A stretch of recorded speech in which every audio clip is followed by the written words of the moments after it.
Hi అండి, welcome to food and good channel. ఇవాళటి recipe వచ్చి హోటల్ స్టైల్ బోండా అండి. ఎలా ప్రిపేర్ చేయాలో చూద్దాం. కొత్తగా మన ఛానల్ని చూస్తున్న వారు సబ్స్క్రైబ్ చేసుకోండి. ఇక్కడ నేను 1 కప్పు పెరుగు తీసుకున్నానండి, పుల్లటి పెరుగు. అందులో 1/2 టీ స్పూన్ వంట సోడా, రుచికి సరిపడా ఉప్పు, 1 స్పూన్ ఆయిల్ వేసుకొని బాగా బీట్ చేసుకోవాలండి. పెరుగు అనేది బాగా బీట్ చేసుకున్నాం కదా, ఇందులో 2 కప్పుల మైదా వేసుకోవాలి. వేసుకొని మనం ఏదైతే బీట్ చేసుకున్న పెరుగు ఉందో దాంతోనే మనం మైదా పిండిని కలపాలండి. కలిపిన తర్వాత మనం కొద్దిగా గోరువెచ్చటి వాటర్ వేసుకుంటూ మొత్తం కూడా కలుపుకోవాలి.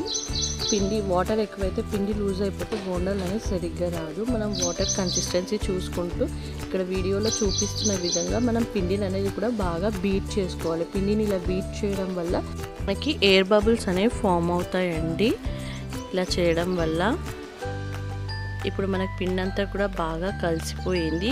అసలు ఈ బీట్ చేయడం మాత్రం అస్సలు స్కిప్ చేయకండి. మనం బోండా మనకి మంచిగా రావాలంటే మొత్తం కూడా ఇక్కడే ఉందండి, బీట్ చేసే పద్ధతిలోనే ఉంది. ఇప్పుడు నాకు పిండి మొత్తం బాగా బీట్ చేసుకున్నాను. ఇందులో 3 పచ్చిమిర్చి చీలికలు, కొద్దిగా జీలకర్ర వేసుకొని ఒకసారి కలిపేసుకొని 1 అవర్ పాటు రెస్ట్ ఇవ్వాలి. దీన్ని ఇంకెలా కదపకుండా మనం పక్కన పెట్టేసుకోవాలి. 1 అవర్ తర్వాత కడాయిలో ఆయిల్ పోసుకొని హీట్ అయిన తర్వాత నెమ్మదిగా ఇలా వీడియోలో చూపిస్తున్న విధంగా మనం బోండాలు అనేది వేసుకోవాలి. కడాయిలో ఎన్ని బోండాలు వస్తే అన్ని బోండాలు వేసుకొని మంచి గోల్డెన్ బ్రౌన్ వచ్చేంత వరకు ఫ్రై చేసుకోవాలి. ఇక్కడ నాకు బోండాలు అనేవి ఫ్రై అయిపోయాయండి, నేను తీసేసుకుంటున్నాను. మిగతా పిండిని కూడా అలాగే వేసేసుకొని మనం బోండాలను చేసేసుకుందాము.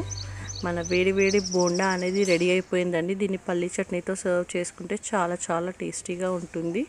మీరు డెఫినెట్లీగా ట్రై చేయండి. మీకు ఈ వీడియో కనుక నచ్చినట్టయితే లైక్ చేయండి, షేర్ చేయండి, సబ్స్క్రైబ్ చేయండి.